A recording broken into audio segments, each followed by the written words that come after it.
Tonight, we spoke about perspective molding reality. Perfect topic for the 9 days. Really focusing on what is that baseless hatred that destroyed the temple. You take up space, it makes me feel small. You post your perfect life, it makes me feel insecure. And then I don't like you for making me feel so bad about myself. And how we turn this around, how we gain the skills of such positivity about our own lives and therefore about the world around us. And judging people compassionately. What is compassionate judgment? Why should we work on it? And how we do it. Okay, so we are starting a new topic tonight about perspective shaping reality. So, great topic. Good in the 9 days, good any other day of the year also. A great topic. Now, there's an interesting halacha. Let's start with halacha. It says that if a person has nowadays, not, but in biblical times, a skin disease. There could be this spiritual skin disease called tsaras. So the doctor you went to wasn't a doctor, was the Kohen, because this was a spiritual issue. So you went to the Kohen, you went to the priest, and he was the one that said, yes, this is tsaras. This is a spiritual skin disease or not. Yes, you're impure, or no, you're pure. And until he gives his verdict, you're actually not impure, no matter what's going on in your skin. Because this spiritual condition, and the condition really kicks in, so to speak, when the priest examines it and says, yes, tsaras, yes, impure, or no, not tsaras, you're not impure. So his verdict is really affirming and creating that status of impurity. Okay, that was the background. So if someone comes to the Kohen, someone comes to the priest, and we're told if on every inch of his flesh, every inch of his skin, there is tsaras, all the priest can see anywhere he looks is tsaras, this spiritual skin disease, the verdict is he's pure. He doesn't have tsaras. This is literal law. This is halacha. This is a law in Judaism. Every inch of flesh is tsaras, he's pure. Why? What's the rationale behind this law? Because that's impossible. Tsaras is representing a spiritual impurity. It can't be that a Jew is totally black, that every inch is impure, that there's nothing good that you can see about him at all. And if that's what you're seeing, if you're seeing that every inch is a problem, the priest knows his eyesight is the problem. It's my eyesight, it's not him. So he can't even be impure at this point. Again, that's not a spiritual concept. That is I mean, of course, it is a spiritual concept, but that is literally a factual halacha. It's a law, which really demonstrates so vividly the point we want to discuss tonight, that we need to cross-check. Is it perspective or is it reality? Since the priest, the Kohen's sight was off, there are you downstairs. He's assuming a tameh, an impure reality. But actually, the person's pure. His sight was wrong. So it's really strong that is how we paskin the verdict in this case. Your vision is off, cannot be. Recheck your sight. There's actually a very interesting example of this in the physical world as well. Okay, so I'm not coming as a scientist here. I'm going to give this idea over. If it's not clear, you can Google for more information. I'm just giving it over as a concept that really expresses this point. So interesting. My father was a scientist, which is why I know of the concept, but I am not one. So I'm not going to try to explain it too much. But this is, again, I thought it was so fascinating because this is literally in the physical world. I will try to explain. Okay, so in our physical world, there are two different options what the matter is in the physical world. And basically the options is either it's a particle or it's a wave. What we think of as solids, liquids, and gases, those are all particles. Sound waves, X-ray waves, ultraviolet waves, well, those are all waves. So there was a big question in the world of science. What is light? Is light like a gas, which means it's a particle? Or is light like sound, which means it's a wave? Very complicated science. But the bottom line is It seems to be both. It's a particle, but if there are observers, that's the point I'm going to bring out here. Don't ask me, this is a science fact. If there are observers, it morphs into a wave. You can Google, if you like science and want to understand this more than I'm explaining, you can Google double slit experiment. That was the experiment that brought out this fact that is fascinating science until today. But this is what science says. It's a particle, but sometimes it's a wave. Depends if anyone's watching. I just thought it was so fascinating because everything in the spiritual world has to be mirrored in the physical world. And everything in the physical world is reflecting the spiritual world. So here we have in the physical world, as a scientific reality, this idea that observation, that perspective actually changes a scientific reality. Again, I'm not going to try to say I'm the master on this concept. I remembered it from something my father had said, and I tried to Google a bit more, but again, without observers, light behaves as a particle. With observers, light behaves as a wave. So that our vision of something is affecting, impacting, changing the thing itself, which is a fascinating concept if we think of it in human terms. Not only does my perspective color how I process something, my perspective is changing the thing. My perspective might help the thing, my perspective might harm the thing, but our vision of something actually interacts with the thing itself in a very simple way. If we could think of ourselves, any of us seen this with ourselves as a wife or in any other relationship. If someone is looking at you in a very positive way, it changes you, it changes your abilities. Or if someone is looking at you in a negative way and it changed you, it changed your abilities. Anyone here has had that in either direction? Again, in any of our roles with other people, that how they viewed us really changed us, made us more competent or made us less competent because of the perspective of the people around us. I see it with my kids for sure. You know, I look at them and I say, you can do it all. You have everything, you know, then I feel like they went up to it. And Dina also, I remember you said your mom also always gave that to you. She always told you like you're the best, you could do everything. Right, Dina? Did you say that? Yeah, I can't believe you remember that, Shira. I think it's so cool that you do that with your kids too.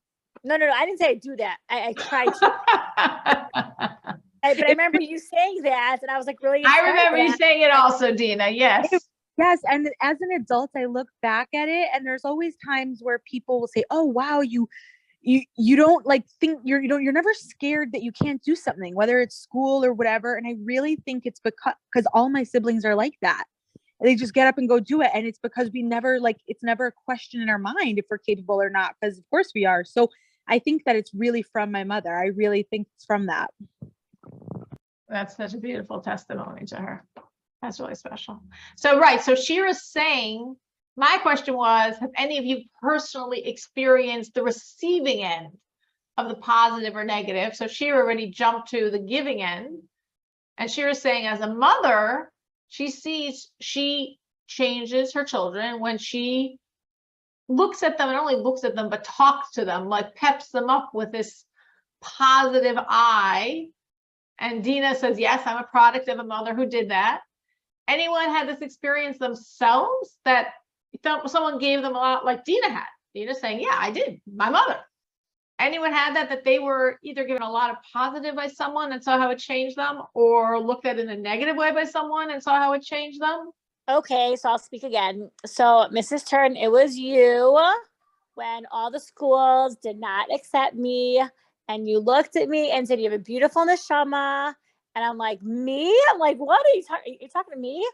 I never forgot that. And because of that, I not only did I didn't wear knee socks, I wore tights.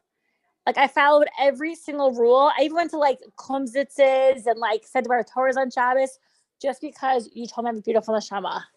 And that's probably my most like firmest year being a teenager. So yeah, you did that to me. I will take that. I will take that. Anyone else saw something like that in their life? That was a beautiful testimony of Shira. Thank you, Hashem, for putting those words in my mouth. Anyone else? I just have to say, I remember Shira telling me the story, and I was inspired by it like ever since I heard it. And it's something that pops in my head whenever I'm speaking to someone new, like that I don't know. I always think like Mrs. Turn just like saw Shira as her neshama and whatever, and it really is inspiring me. It pops in my head often. Thank you. Someone else has had experience in either way? I have had experiences in many different arrays of, different things that have happened, and both you can see it with the positive and the negative, like how it just, not only how it changes you, but like your whole perspective of that whole situation or event or whatever, whether it's a job or it just changes everything. It is so powerful. It's almost scary. I'm thinking what Shira said about Dina's mother, or about my comment to her, about her comments to her children. We have so much power to help, so much power to do the opposite. It sometimes doesn't take that much. And sometimes, of course, it takes a lot. It's not so simplistic sometimes, but it's cultivating a perspective. There's an interesting reference to this in our Parsha, for those that still want to come to the Shabbos table with the Dvar Torah. Of course, it's the summer, so your kids probably don't have one, so you might not feel the same pressure. But I thought it was just fascinating when I was working on this topic and thinking of this Parsha. So in this week's Parsha, which is Devar, and begins with the Musar, with the Teichacha, with Moshe rebuking the Jews for various things that happened over the years in the desert. So Moshe says something very interesting. He says that after the Jews heard the report of the spies, this whole spies report about the land, so Moshe said that the Jews said, because of God's hatred of us, he took us out of Egypt, so the nations can kill us now. So the Jews are all in their tents, traumatized by the spies' reports, and they're, oh yeah, God hates us so much. He takes us so much. He took us out of Egypt because he hates us. He took us out of Egypt so the Amoram should kill us in the desert. This is what they're saying. And Rashi says, what's going on? God loves you. You at that moment, God forbid, hated him. And that which is in your heart about your friend is what you think is in his heart about you. Meaning the Jews' claim is so absurd. This is God who did everything for them. He just did the plagues. Exodus from Egypt, splitting the sea, giving the Torah, all the miracles, the man, the water, the clouds, every miracle of the desert. Their lives were like saturated with miracles. And a miracle just shows God's kindness, God's kindness, God's kindness. And what are they saying? Oh yeah, God took us out of Egypt because he hates us.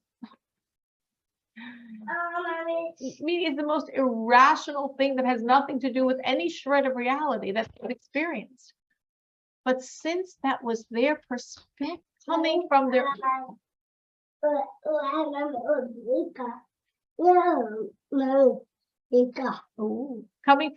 own negative feelings, they put it on God. And somehow they believe themselves.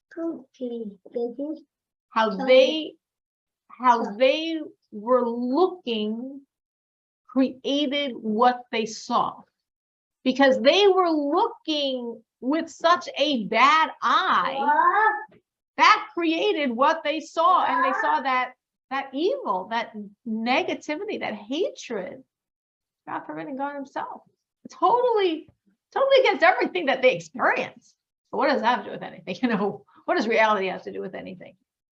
So we saw this in halakha.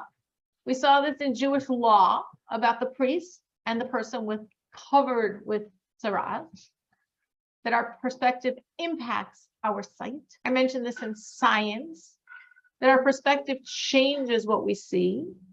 And we see this in the parsha. Our perspective is going to fashion my sight into that perspective. Whatever my perspective is, that's going to make what I see fit that mold. It doesn't make a difference. Like, don't worry about reality. God, doing for you. I'm not going to let a little reality change my perspective. I'm not going to change. I'm somehow going to see what I'm thinking as what I'm feeling as versus what is. I was thinking this topic that was suggested here is especially intense now in the 9 days. I mean, actually the entire 3 weeks, there's a special emphasis on loving people, love of Jews, unity with Jews. We know, sure we all know and have heard and have been reminded recently that the second temple was destroyed because of Sinat Chinam. What does that mean? Faceless hatred. Very interesting. There were 2 temples. The first temple was destroyed because of idolatry, adultery, and murder. Like the big 3: idolatry, adultery, and murder. And because of that, we were in exile for 70 years. And it took 70 years of exile to clean up that evil. The second temple was destroyed because of baseless hatred. It's been over 1900 years. And we're still working on it, so to speak. We're still cleansing ourselves. So what does this mean, baseless hatred? What does that term, baseless hatred, mean? Baseless hatred means I hate you, and then I'm going to figure out why. Then I'm going to justify myself. So why does a person hate someone for no reason? What do you mean? I'm going to hate you, and then I'm going to decide why I hate you. It means when a person feels you take up space, your space threatens my space. Your space minimizes my space. Someone once came to the third Lubavitcher Rebbe, who's referred to as a Tzemach Tzedek, and he said, Rebbe, wherever I go, they step on me. And the Rebbe said, because wherever anyone steps, there you are. So you're just putting yourself in everyone's way. So lo and behold, you feel like everyone's stepping on you. So this perspective, this baseless hatred perspective is like people, every person is my competition. If she looks good, that makes me feel bad. That makes me feel that I look bad. So I don't want her to look good. This is embedded in this whole exile energy that's literally been over 1900 years. Now, for years, we were told the second temple was destroyed because of baseless hatred. It will be rebuilt with baseless love. We just discussed what's baseless hatred. So what's baseless love?